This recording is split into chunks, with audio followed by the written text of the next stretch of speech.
अब आ जाए हम थोड़ी सी लॉन्ग टर्म। शॉर्ट टर्म में इतनी सारी चीजें बताई हैं, कुछ तो हो जाएगा ना? What do you think? कुछ तो हो जाएगा। ठीक। जैसे हस्बैंड वाइफ का भी एक केस डिस्कस हुआ। दोनों हमेशा वॉर जोन में होते हैं, जंग चल रही है, एक दूसरे को इतनी बातें सुनानी है कि बस आज ही है, आज ही जंग होगी, उसके बाद तो जंग होगी नहीं दोबारा। ठीक। और जीतनी जीतनी भी है।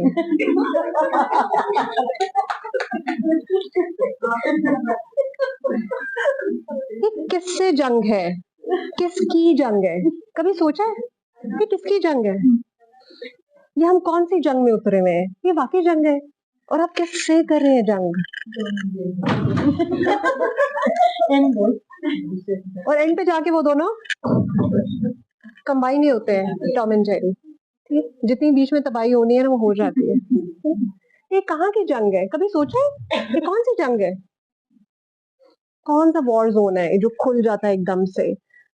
आपको पता है कि ये भी हमारे प्रॉफिट की सेइंग है कि अगर हस्बैंड वाइफ में दोनों में से कोई एक हक पर भी हो और वो जगह छोड़ दे, उसका सवाब हज के बराबर है। हज। हज कितने पैसे देके जाते हैं हम हज पे? 15 लाख। 25। सरकारी जी 15 से 18 लाख में होगा प्रोबेबली, और अगर आप प्राइवेटली जा रहे हैं तो ज्यादा होगा। सोचिए इस बात पे, हज का सवाब मिल रहा है आपको फ्री में। इमाम अली का बार बार फरमाना है ना, नफ्स पे कंट्रोल, अपने आप पे कंट्रोल। इतना इजी होता।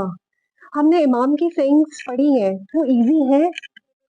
इजी नहीं है, मेहनत है उनमें। इसका मतलब इसमें भी मेहनत है, लेकिन मेहनत करने के लिए हम तैयार तो हो ना सबसे पहले। उसके बाद आ जाए थोड़ी सी लॉन्ग टर्म मैनेजमेंट पे, उसके बाद मैं मैडम को दूंगी। आई एम सॉरी, मैंने आपका बहुत सारा वक्त ले लिया है। बहुत सारी फीमेल्स रोना चाहती हैं।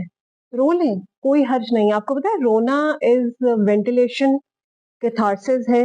रोना बुरी चीज नहीं है। हम कहते हैं नहीं, ये रोना नहीं है। क्यों नहीं रोना? रोना भी आपका कहीं ना कहीं एक्सप्रेशन है ना। रोएंगे तो अंदर से कहीं ना कहीं वेंटिलेशन निकलेगी। ठीक। उसके बाद देखिए, ये चीजें हमने ना मैनेजमेंट के हवाले से सीखनी है कि हम अगले शख्स का रीजन थोड़ा सा आइडेंटिफाई। जब आप पीसफुल स्टेट में आ गए हैं, ये तब की चीजें हैं, उस वक्त तो मुमकिन ही नहीं है। उस वक्त तो आप बहुत अजीब सी सिचुएशन में है। ठीक। जब आप बहुत पीसफुल स्टेट में आ गए और आपको लगता है अब आपकी सोच समझ काम कर रही है, you need to look for the reasons कि अगले शख्स ने मेरे साथ ऐसा क्यों किया। जब मैं सोचूं कि अगला शख्स ऐसा किस वजह से कर रहा था, बहुत सारी चीजें हमें समझ आना शुरू हो जाती है ना। हो सकता है वो किसी अपनी परेशानी में था, आज गलत किया उसने, मैं ये नहीं कहूँगी उसने सही किया है, लेकिन हमें अपना इमोशन चैनलाइज करना नहीं आता। लेकिन अगर मैं ये सोच लूं कि अगर किसी शख्स ने मेरे साथ ऐसे किया, उसके पीछे ये रीजन था, आज उसकी भी किसी से लड़ाई हुई थी, वो शायद मैनेज नहीं कर सका, आप एकदम से खुद भी कंफर्टेबल हो जाएंगे, हाँ भाई ये रीजन थे। ठीक।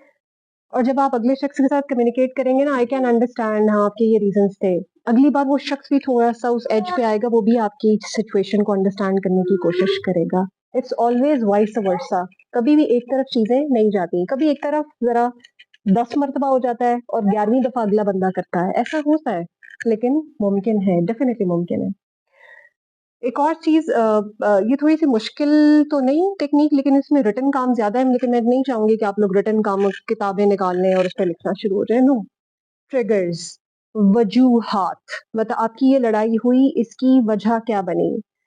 बहुत इंटरेस्टिंग, एक मैं कपल देख रही हूँ आजकल, और 1 घंटे के बाद वो दोनों बैठ के सोच रहे थे हम लड़े किस बात पे थे। 1 घंटा सही लड़ाई हुई, लेकिन उस वक्त उनको रीजन भी नहीं मिलता। हमें समझ ही नहीं आई बात कहीं से शुरू हुई और हम कहाँ से कहाँ चले गए। ट्रिगर्स आइडिया, और ये सारा काम आप अकेले कर रहे हैं, इस वक्त आपके साथ और कोई शख्स नहीं कर रहा है, आप खुद सोच समझ के। ठीक। ट्रिगर्स में कभी कभार ऐसा होता है ना, हमें अगले शख्स की पूरी बात बुरी नहीं लगती, उसमें कभी कभार कोई ना कोई एक वर्ड ऐसा होता है जो हमें हिट कर जाता है। ठीक। अगर मैं किसी शख्स से कहूँ अच्छा तो आप शाय हैं, आप इसीलिए कर रहे हैं, हो सकता है शाय या शर्मीला उसके लिए एक ट्रिगर वाला पॉइंट हो या ट्रिगर वाला वर्ड हो, और उसको वो वर्ड बुरा लग जाए। ठीक। आपने मुझे शाय कहा, क्यों? आपको लगता है मैं शाय हूँ? आपको क्यों लगा मैं शाय हूँ?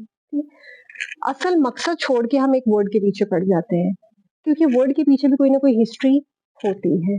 You need to identify the triggers. भाई रीजन क्या बना, कोई इवेंट था रीजन, कोई वर्ड था रीजन, कोई एक्शन रीजन था, ठीक? और आपने उसको इतना सीरियसली क्यों लिया? शायद आप उस वक्त उस स्टेट में थे, इस वजह से आपने सीरियसली ले लिया। इन रियलिटी उसमें ऐसा कोई बात नहीं थी। मैं अपने स्टूडेंट्स को भी लेटली एक एग्जाम्पल ही दे रही थी कि मैं किसी काम से एक जगह गई और वहां पे ना मेरी थोड़ी सी बहस भी हो गई शॉपकीपर से, और बाद में और शॉपकीपर ने कहा कि बाजी लगता है आप परेशान हैं। मैंने उसकी बात सुनी और मैं खामोशी से जाके ना मैं गाड़ी में बैठ गई। ठीक, आई एम अ साइकोलॉजिस्ट। और फिर मैंने उस शख्स की बात को सोचा। मैंने कहा हाँ, मैं परेशान तो किसी और बात पे थी, लेकिन मेरी शॉपकीपर से थोड़ी सी बहस हो गई, ठीक? और मैंने अपना सारा मलबा उस पर गिरा दिया। इसका मतलब है कि अगर हमें कोई शख्स हाईलाइट करके बता भी रहा है, कोई भी, थोड़ा सा सोचें तो सही उसको। हर बात गलत नहीं होती है। अगर इवन आपका दुश्मन भी कह रहा है ना, कोई एक बात तो ठीक निकलेगी बीच में, उस पर थोड़ा सा गौर करें, अपने आप को अवैल्यूएट करें, ठीक? उसके बाद एक चीज मैं कहती हूँ, सोल्यूशन बेस्ड चीजें, सोल्यूशंस निकालें। हम सोल्यूशंस नहीं निकालते ना चीजों के, ठीक? आज मैं किसी और जगह पहुंच गई थी, फिर हमने 2-3 सोल्यूशन निकाले। एक मैंने सुमैया से कांटेक्ट किया, आयशा से कांटेक्ट किया, मतलब 2 सोल्यूशंस मेरे पास निकल कर आ गए कि मैंने इस जगह पर पहुंचना है। हम सोल्यूशन बेस्ड तो काम कर ही नहीं रहे। Solution A B C D, कम से कम चीजों के 4 सोल्यूशंस जरूर निकालें। प्लीज, इट्स अ रिक्वेस्ट कि अगर मेरी किसी शख्स के साथ लड़ाई हुई है, हम इसको फ्यूचर में कैसे सही कर सकते हैं, या इस चीज का सोल्यूशन क्या हो सकता है। हम सोल्यूशन तो निकालते नहीं, हम तो ब्लेम, अगली बार उसने मुझे ऐसे कहा ना तो मैं ये जवाब, इस बार मैंने ये किया था, अगली बार मैं ये करूंगी, ठीक? एक और चीज यहाँ पे जब सोल्यूशन हम निकालते हैं ना, थोड़ा सा हमारे अंदर ना माफी वाला मामला भी आ जाता है। हाँ यार छोड़ दो, कोई बात नहीं, हम ये वाला, अगर उसने नहीं निकाला मैं निकाल लेती। यहाँ पे मैंने इन सारी चीजों में मैंने कोई डिपेंडेंसी वाली टेक्निक बताई है आपको, जिसमें आप किसी दूसरे पर डिपेंडेंट है? नहीं, बिल्कुल भी नहीं, ठीक? एक और मामला, उसके बाद बस मैं अपनी ये खत्म करूंगी। हम लोग को ना फिजिकल एक्टिविटी की आदत नहीं है। आप में से कितने लोग वॉक करते हैं? माशाल्लाह, 2-3, बस। वॉक का या फिजिकल एक्सरसाइजेस का मैंने क्यों पूछा है? टेंशन रिलीज होती है, ठीक? आपकी जो एनर्जीज है ना, वो चैनलाइज होती हैं, वो निकलती हैं कहीं ना कहीं, ठीक हो गया। अब इसकी थोड़ी सी बायोलॉजिकल एस्पेक्ट में बता दूं। कभी आपने देखा है जो लेबर क्लास है हमारी, मजदूर क्लास, जो बहुत ज्यादा वजन उठाती है, पूरा दिन काम करती है, उनके चेहरे पे कभी डिप्रेशन देखा है? नहीं होता है डिप्रेशन। हमारी बॉडी का एक केमिकल है जिसको हम सेरोटोनिन कहते हैं। सेरोटोनिन तब रिलीज होता है, ये हैप्पी केमिकल, इसको हैप्पी केमिकल भी कहा जाता है। सेरोटोनिन तब रिलीज होता है जब हम फिजिकल एक्टिविटी बहुत ज्यादा करते हैं। इसका मतलब हम तो हैप्पी केमिकल के दुश्मन है भाई, लेटे रहो, इसको नहीं रिलीज होने देना। ये रिलीज हो गया तो हम तो खुश हो जाएंगे, ठीक? और हम क्यों खुश हो? हम अपनी जिंदगी भी आजाद करेंगे, हम लोगों की जिंदगी भी आजाद करेंगे, ठीक? हैप्पी केमिकल रिलीज बहुत आसानी से हो सकता है। जो आपने दवाइयां लेके करना है, डू द एक्सरसाइजेस, ठीक? सेरोटोनिन रिलीज होगा, एंगर मैनेज रहेगा। उसके बाद बहुत सारी फीमेल्स इन दोनों मेरे पास आती हैं, वो आकर कहती हैं, मैं उनसे पूछती हूँ अच्छा जी आप अपने आप को कैसे डिस्ट्रैक्ट करती हैं? वो कहती हैं हम फलानी बुक पढ़ रहे हैं। इससे पहले आपको खुद भी बुक्स का पता होना चाहिए। वो ऐसे ऐसे ऑथर्स हैं कि उनको मैंने भी पढ़ा और मैं भी अगले 10 दिन तक मैं भी डिप्रेशन में गई। मैं कहूँ, "Oh my God!"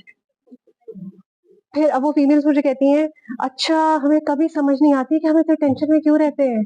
भैया आप टेंशन देख रहे हैं, आप टेंशन पढ़ रहे हैं, और वो आप पे टेंशन रिलीज कर रहे हैं, ठीक? ऐसे ऐसे ऑथर्स, बहुत सारे लोग एक दूसरे को बुक रिकमेंड कर देते हैं। प्लीज वो बुक्स रिकमेंड करें जो आपने खुद भी पढ़ी हुई हो और जिनका फायदा आपको भी हुआ हो, ठीक? अब वो उन खातून ने 2-3 जिन बुक्स के नाम लिए, वो पढ़ते हुए ही मुझे थोड़ा सा आइडिया हुआ। मुझे बहुत लोगों ने रिकमेंड की थी, और मैंने जब वो पढ़ी और आधी पे मैंने उसको छोड़ दिया। मैंने कहा नहीं, ये तो मैं तो खुद जा रही हूँ, मैं तो इतने स्ट्रेस में जा रही हूँ इस किताब को पढ़ के, ठीक? इसका मतलब है जो रोज का हमें ट्रिगर मिलता रहता है, वो कहीं ना कहीं अपनी जगह बना रहा है हमारे अंदर, ठीक? और हमें पता ही नहीं है, उससे जगह भी बना ली। कोई सास बहू का ड्रामा हम देखते हैं इन दिनों, उफ अल्लाह, आगे पता नहीं कल क्या होगा यार, कल के किसमें क्या होगा। हम खुद भी टेंशन में नहीं रहते थोड़ी सी देर के लिए, बेशक 5 मिनट 10 मिनट, लेकिन उसकी वजह से जो अंदर केमिकल चेंजेस हुए हैं वो स्टे तो करेंगी ना थोड़ी देर। ठीक है, इन चीजों को थोड़ा सा रियलाइज करें। और एंड में जो भी आपका ब्रेन इस तरह का है कि आप उसको जिस तरह से ट्रेन करें ना, वो उसी तरह से ट्रेन हो जाता है। एक हैबिट को फॉर्म करने के लिए ह्यूमन माइंड 3 हफ्ते का वक्त लेता है। 3 हफ्ते। अगर 3 हफ्ते के बाद भी आप में चेंजेस नहीं आ रही, इसका मतलब है कि आपने कहीं ना कहीं उसको ठीक या प्रॉपर तरीके से अप्लाई नहीं किया था। या तो थोड़ा सा उसको मॉडिफाई करें या टेक्निक पे शिफ्ट करें, लेकिन 3 हफ्ते का प्लीज वेट करें, प्लीज, रिजल्ट्स के लिए। ठीक हो गया? Thank you very much. Techniques बहुत सारी हैं, लेकिन मुझे था कि कुछ प्रैक्टिकल टेक्निक्स हों जिनको आप लोग आगे जाके भी अपने साथ लेकर चल सकें। बहुत शुक्रिया।